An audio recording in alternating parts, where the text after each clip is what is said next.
de 2 Corinthiens 12. Je pense que ça évoque pour vous, pour ceux qui, justement, pour les Béréens parmi vous qui passent du temps dans la parole, vous savez que c'est l'endroit où il y a ce fameux verset « Je me glorifie dans ma faiblesse ». Et très souvent, ce passage est mal compris. « Je me glorifie dans ma faiblesse ».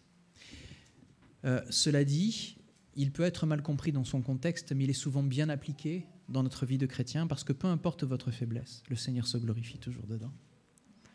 Donc on peut se réjouir d'être faible en certaines choses. Quand on sait qu'on lutte contre ses faiblesses, malgré tout, le Seigneur s'en sert, puisque malgré ses faiblesses, nous lui sommes fidèles et reconnaissants, et c'est là que toute la différence se fait. Donc je vous invite à ouvrir la parole. Vous étiez peut-être en acte 17, pour vérifier si ce que je disais était juste. Mais maintenant, on va ouvrir dans 2 Corinthiens au chapitre 12. Nous allons voir ce que dit Paul dans sa chère église de Corinthe. Sa chère église, je dis parce que c'est quand même Paul qui l'a enfanté, cette église, avec le Saint-Esprit. Et vous verrez que Paul a vraiment l'attitude d'un père pour ses enfants quand il parle aux églises qu'il a implantées. Et c'est normal, il donne sa vie pour son église. Et alors, comment est-ce que Corinthiens 12 est introduit ? Vous connaissez mon affection pour la recherche du contexte de chaque verset. Eh bien, c'est introduit par les faux apôtres, les mauvais enseignements. Et c'est là-dessus que les Corinthiens sont attendus. Ils ont cru en un évangile qui n'est pas l'évangile, qui en avait l'apparence, mais qui ne l'était pas. Donc Paul, imaginez Paul, il écoute le Seigneur. Il désire que tous les Juifs soient sauvés, que tous les païens connaissent le Seigneur. Il a un cœur pour les païens. Il sait que sa mission, c'est pour les païens, mais son cœur en même temps est pour son peuple juif.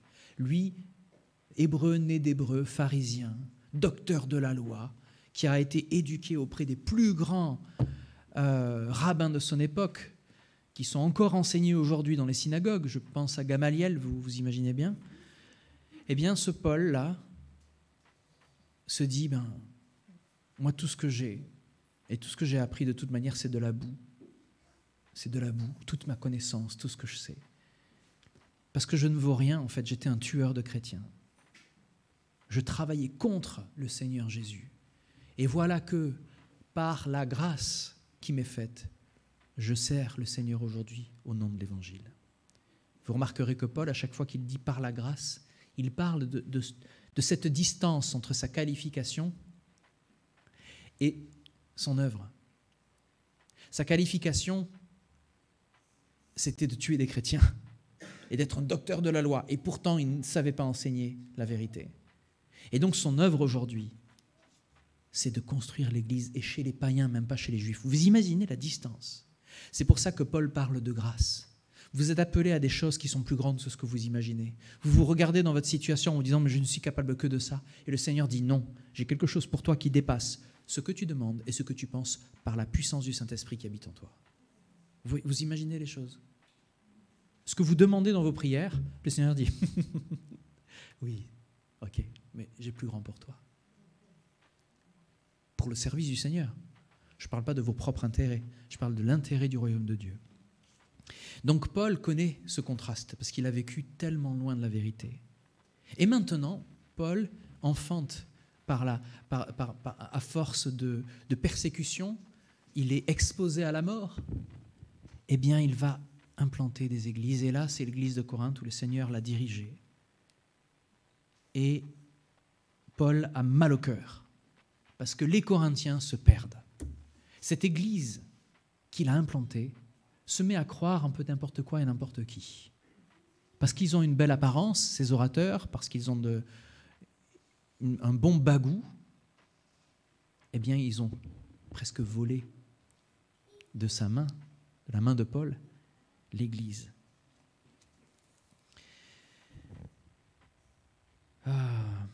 Alors, je commence évidemment ici, je veux introduire 1 Corinthiens 12, donc je parle un petit peu de 1 Corinthiens 11.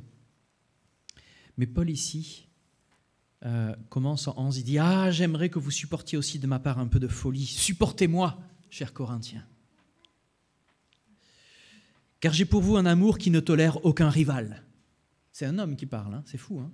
Pourtant, on a l'impression d'entendre Dieu quand il dit « Je suis jaloux, je suis un Dieu jaloux, je ne veux pas que vous ayez d'autres... » Et c'est là, c'est Paul qui parle. « Car j'ai pour vous un amour qui ne tolère aucun rival et qui vient de Dieu lui-même. » Voyez ? Je vous ai en effet fiancé à un seul époux pour vous présenter au Christ comme une jeune fille pure. Or, j'ai bien peur que vous vous laissiez votre esprit se corrompre et se détourner de votre attachement sincère et pur au Christ.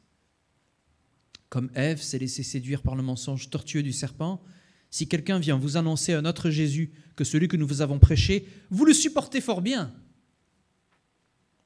On sent la colère chez Paul.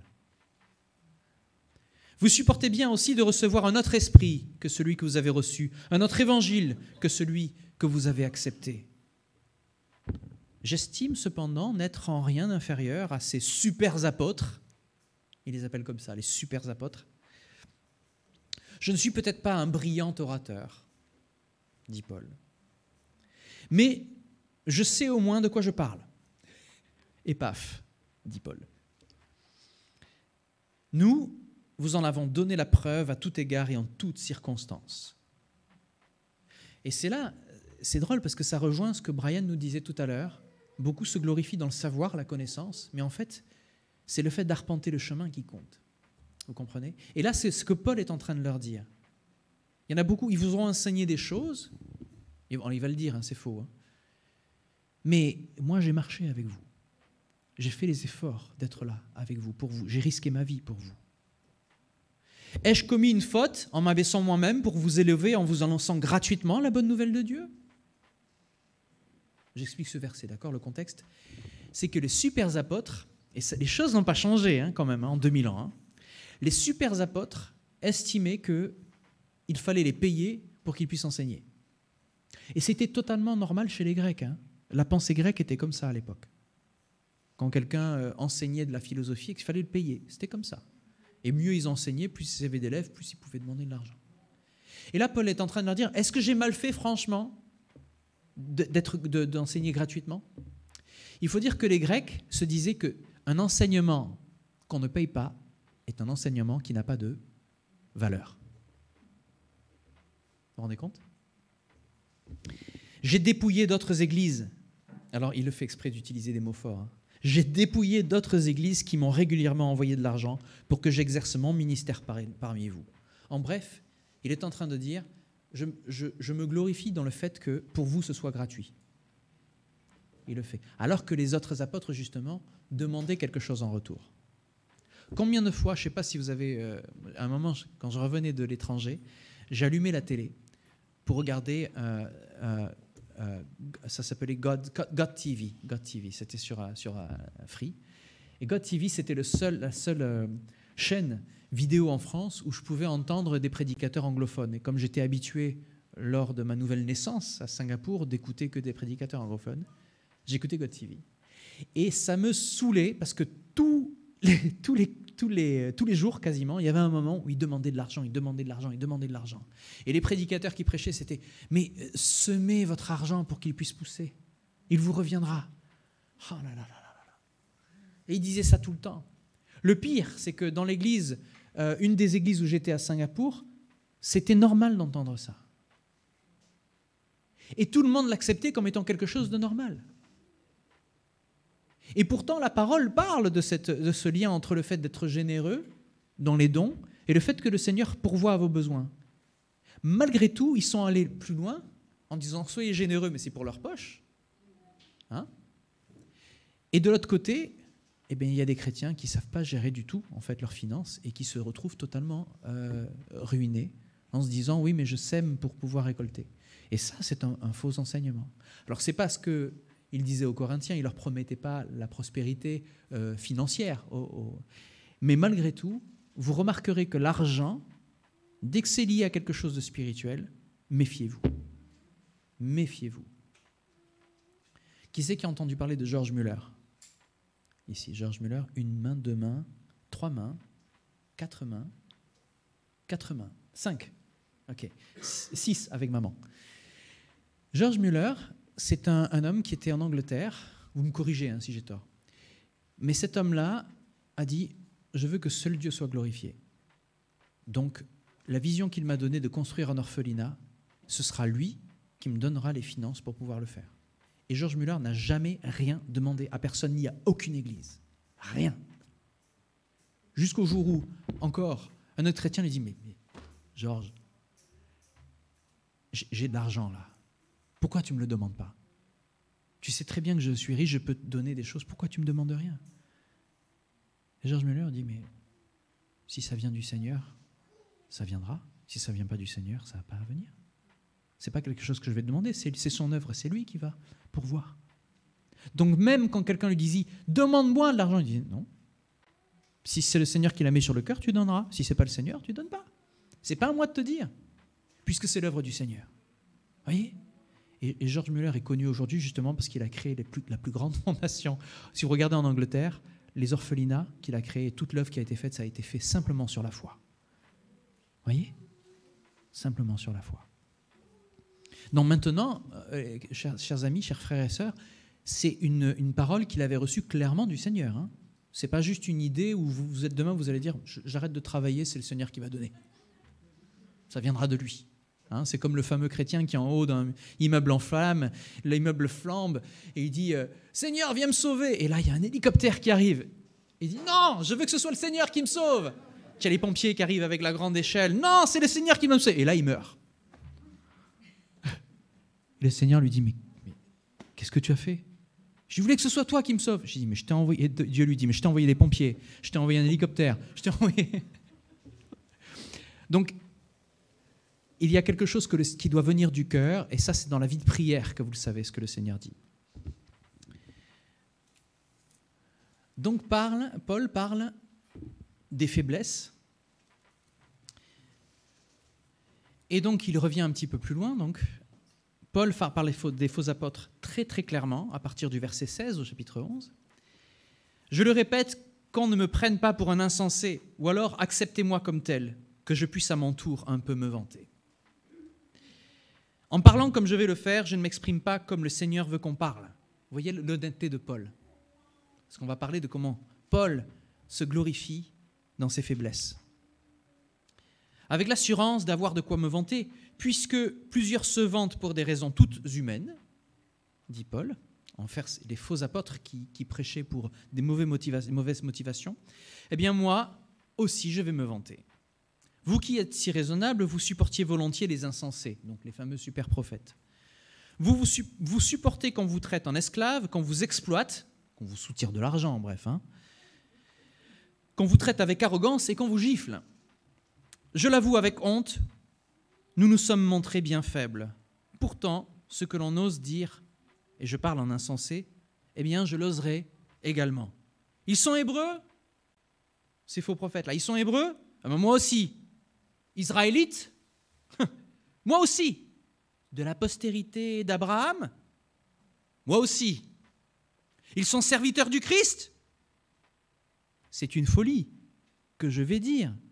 Je le suis plus qu'eux, dit Paul. Ah. Car j'ai travaillé davantage. J'ai été plus souvent en prison. J'ai essuyé infiniment plus de coups. Plus souvent, j'ai vu la mort de près. 5 fois, j'ai reçu des Juifs 40 coups moins 1. 3 fois, j'ai été fouetté. 1 fois, j'ai été lapidé. J'ai vécu 3 naufrages. J'ai passé 1 jour et 1 nuit dans la mer. Souvent en voyage, j'ai été en danger au passage des fleuves, en danger dans les régions infestées de brigands et en danger à cause des Juifs, mes compatriotes. En danger à cause des païens. En danger dans les villes, en danger dans les contrées désertes, en danger sur la mer, en danger à cause des faux frères. J'ai connu bien des travaux et des peines, de nombreuses nuits blanches, la faim et la soif, de nombreux jeûnes, le froid et le manque d'habits. Et sans parler du reste, je porte mon fardeau quotidien, le souci de toutes les églises. Son vrai fardeau, il est là, le souci de toutes les églises.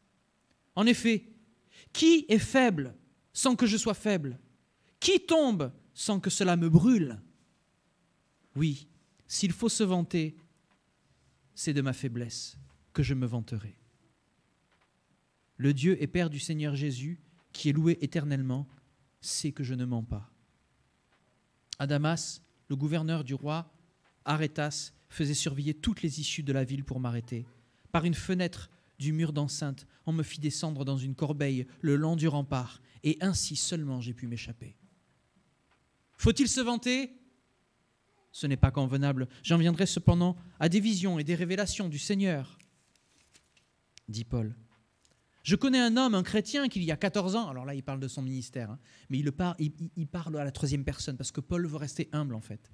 Il ne veut pas être le centre de l'attention, il ne veut pas se dire « je me glorifie de toutes les visions que j'ai eues » parce que c'est ce que font les autres. Écoutez, le dernier rêve que j'ai eu, le Seigneur m'a montré la voie. Même Paul ne le dit pas, alors qu'il a eu une vraie vision. Voyez ? Méfions-nous des gens qui arrivent avec des visions et des trucs. Je connais un homme, un chrétien, qui, il y a 14 ans, a été enlevé jusqu'au 3e ciel. Donc là, on sait que ça fait 14 ans déjà que Paul est dans le ministère. Était-ce dans son corps? Je ne sais. Ou sans son corps? Je ne le sais. Mais Dieu le sait. Je sais seulement que cet homme, dans son corps ou hors de son corps, je ne sais, Dieu sait, il a été enlevé au paradis et qu'il a entendu des paroles qu'on ne peut pas répéter parce qu'il n'est pas permis à un homme de les dire. Alors là, il est en train de mettre le level super haut, il est en train de dire « j'ai été révélé, il y a des choses que je ne peux même pas vous dire ». Tout comme Jésus, au moment de parler avec les apôtres, il y a des choses qu'il pouvait leur dire, des choses qu'il ne pouvait pas. Parce qu'elles étaient trop dures à entendre. Au sujet d'un tel homme, je me vanterai. Mais au sujet de moi-même, je ne me vanterai que de mes faiblesses. Et pourtant, si je voulais me vanter, je ne serais pas un insensé, car je dirais la vérité. Mais je m'en abstiens, car je désire éviter que l'on fasse de moi une idée supérieure à ce que l'on peut déduire de mes actes et de mes paroles. Donc au lieu de se glorifier dans la connaissance, dans le savoir, il est en train de dire, regardez vraiment ce qui s'est passé, regardez comment on a arpenté le chemin, et tout est à la gloire de Dieu. Soli, sola Deo gloria, seulement à la gloire de Dieu. D'ailleurs, parce que ces révélations étaient extraordinaires, pour me parler de l'orgueil, pour me garder de l'orgueil, Dieu m'a imposé une épreuve qui, telle une écharde, tourmente mon corps. Elle me vient de Satan, qui a été chargé de me frapper pour que je ne sois pas rempli d'orgueil. Au sujet de cette épreuve, j'ai prié par 3 fois que le Seigneur l'éloigne de moi. Il m'a répondu, ma grâce te suffit. C'est dans ma faiblesse que ma puissance se manifeste pleinement. C'est pourquoi je me vanterai plutôt de mes faiblesses, afin que la puissance du Christ repose sur moi. C'est à ce moment-là que la puissance de Christ repose sur le serviteur. Est-ce qu'il y a besoin de se vanter pour que Dieu soit plus grand? Non. C'est justement dans nos insuffisances, c'est justement dans nos manquements, dans la manière dont Dieu nous aide au quotidien face à ces choses-là, que le Seigneur est réellement glorifié. Et Paul n'a pas à se targuer, même s'il est brillant, même s'il pourrait parler encore mieux que les autres. Il ne le fait pas. Il vient avec un évangile qui est le seul, l'unique, le plus simple. Il vient parler à la manière de ceux qui parlent au quotidien. D'ailleurs, les textes que je vous lis, ce n'est pas du grec ancien, ce n'est pas du grec classique. Vous m'avez souvent entendu le dire, mais le grec de la Bible est un grec quotidien, comme si je vous écris comme je vous parle. Voyez ? Il n'a pas écrit comme s'il avait fait l'ENA, comme s'il avait fait de grandes études. Il écrit tout simplement pour que tout le monde puisse comprendre. Je me vanterai plutôt de mes faiblesses, afin que la puissance du Christ repose sur moi. Et voilà par quoi il termine, ce passage-là. Je trouve ainsi ma joie dans ma faiblesse, les insultes, la détresse, les persécutions et les angoisses que j'endure pour le Christ. Car c'est lorsque je suis faible que je suis réellement fort. Amen. Alors, nous allons prier le Seigneur qui nous révèle combien il peut se servir de nous, peu importe notre situation, peu importe notre condition. Il est tout-puissant, il est bien-aimant, il peut infiniment au-delà de ce que nous demandons ou même pensons. Il nous demande de faire attention à ce que nous croyons, que nous ayons une vraie relation avec la parole, pour pouvoir défaire les mensonges de l'ennemi quand ils viennent frapper à la porte. Et nous allons prier que le Seigneur nous révèle de pouvoir se manifester avec encore plus de puissance dans nos vies autant ont-elles l'air simples nos vies, autant il peut faire des choses extraordinaires. Amen. Et juste après, nous demanderons aux anciens, s'ils veulent bien, de venir entourer notre frère Brian pour pouvoir prier pour lui, que l'Esprit le remplisse. Seigneur, nous voulons te louer, nous voulons te remercier. Jésus, Jésus. Tu as quitté ta gloire, Seigneur. Tu t'es dépouillé de toute gloire pour venir vivre une vie humble, comme un rejeton qui sort d'une terre desséchée. Seigneur, nous n'avons fait de ta vie aucun cas, parce que tu n'avais pas l'air brillant, Seigneur, mais tout ce que tu disais était vérité. Et aujourd'hui, par ta grâce, Seigneur, tu nous as révélé de qui tu es pour nous, Seigneur. Tu es notre Sauveur et Seigneur. C'est toi qui es ressuscité d'entre les morts. Comme Brian est entré dans les eaux du baptême aujourd'hui, tu es mort à la croix pour qu'il puisse rentrer dans ces eaux. Tu es ressuscité pour qu'il puisse vivre d'une vie nouvelle et nous voulons te remercier aujourd'hui pour ça. Merci pour la simplicité de ton évangile, pour l'amour que tu as déployé, toi qui t'es dépouillé de toute gloire. Venir vivre parmi nous, c'est toi qui as pris tous nos péchés, Seigneur. Alors, permets-nous de voir, Seigneur, notre vie et nos faiblesses comme une raison de nous vanter de ce que tu fais, toi, au quotidien. Que nous puissions nous réfugier dans ton évangile, Seigneur, qui est la base de toute la vérité, celle que tu nous as donnée, qui est simple, qui est à portée de main, afin que ton Saint-Esprit nous anime et que cette vérité déborde de nous et que dans ces vases d'argile qui sont ordinaires, tu fasses des œuvres extraordinaires. Nous voulons te remercier, Père, pour ta grâce sur chacun d'entre nous et pour cette journée que tu nous invites à vivre ensemble. Au nom de Jésus. Amen. Amen. Les amis, les frères, chers anciens, est-ce que vous pouvez vous approcher ?